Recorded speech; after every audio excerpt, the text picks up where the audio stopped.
Assalamualaikum warahmatullahi wabarakatuh. Selamat pagi anak-anak. Pagi ini kita akan belajar tema 2, subtema 1. Pembelajaran 4 dan 5. Sebelum belajar, seperti biasa kita berdoa dulu ya. Semoga kita selalu diberi kesehatan sehingga selalu bisa tetap belajar bersama. Berdoa dimulai. Untuk mengawali pelajaran tematik kita hari ini, kita akan belajar tentang ciri-ciri benda, yaitu benda padat, benda cair, dan benda gas. Yang pertama, ciri benda padat. Benda padat cirinya adalah bentuknya tetap dan tidak bisa berubah. Jadi bentuknya tetap, tidak bisa berubah. Contohnya, Ustazah Dayana di sini ambil contoh benda padat pensil. Pensil jika dimasukkan gelas, bentuknya tetap seperti pensil, tidak bisa berubah menjadi gelas. Yang kedua, ciri benda cair. Ciri benda cair yang pertama adalah bentuknya bisa berubah menyerupai tempatnya. Yang kedua, bisa mengalir dari tempat yang tinggi ke tempat yang rendah. Contoh benda cair Ustazah Dayana di sini contohkan adalah air sirup. Jika diletakkan dalam gelas, bentuknya akan seperti gelas. Dan jika dituang dari tempat yang tinggi, air sirup akan mengalir ke tempat yang lebih rendah. Dan ciri benda yang ketiga adalah benda gas. Ciri yang pertama, mengisi ruangan yang ditempati. Dan ciri yang kedua adalah tidak terlihat, tapi bisa dirasakan.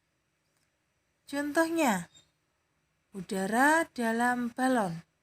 Udara dalam balon mengisi seluruh bagian dalam balon.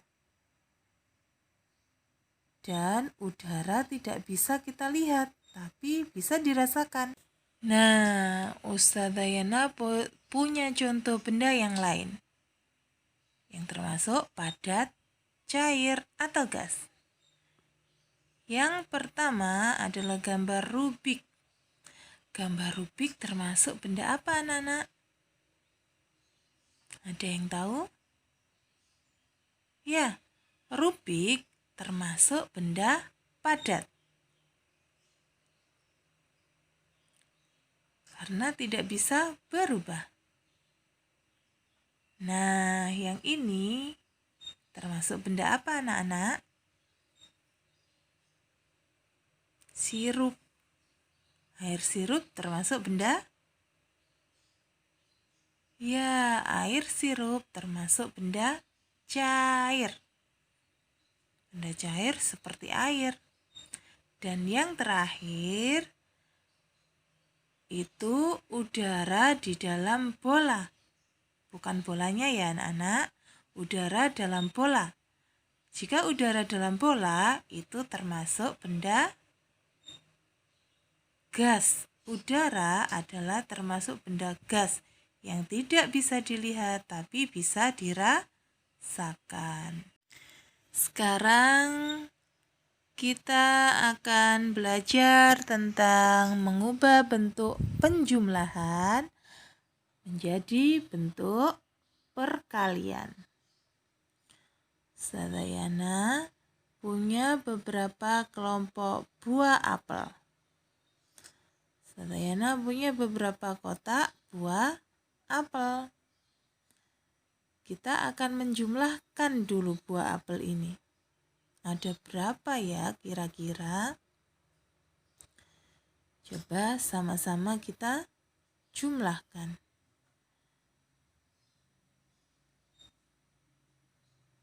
kotak yang pertama jumlahnya ada 6. Kemudian karena ini penjumlahan berulang, jadi kita jumlahkan lagi dengan kotak yang kedua, yaitu sama-sama 6. 6 ditambah 6 hasilnya 12. Kemudian kita tambahkan lagi ke kotak berikutnya, yaitu 6. 12 ditambah 6 sama dengan 18. Nah, setelah itu kita tambahkan lagi ke kotak berikutnya. Berarti kita tambah 6 lagi. Jadi 18 ditambah 6 sama dengan hasilnya 24. Jadi jumlah apel seluruhnya adalah 24 apel. Nah, setelah penjumlahan kita rubah menjadi perkalian. Awas, kata kuncinya kotak dikalikan isi. Kotaknya ada berapa itu? Ada 4 kotak. Jadi kita tulis 4 dikali isi. Setiap kotak ada 6 isinya, 6 buah apel. Jadi 4 dikali 6. 4 dikali 6 hasilnya adalah 24. Pinter. Sudah paham semua kan? Sekarang kita akan mencoba menyelesaikan contoh soal yang kedua, yaitu mengubah bentuk perkalian menjadi penjumlahan. Di sini sudah ada contoh soalnya. 4 dikali 6 sama dengan 24. Itu adalah bentuk perkalian. 4 dikali 6 sama dengan 24. Bentuk perkalian kita akan mencoba merubah menjadi bentuk penjumlahan.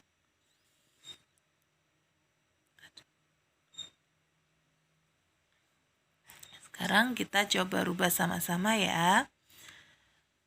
Kita tulis ulang dulu soalnya. Awas, diingat-ingat. Kata kuncinya kotak dikali isi.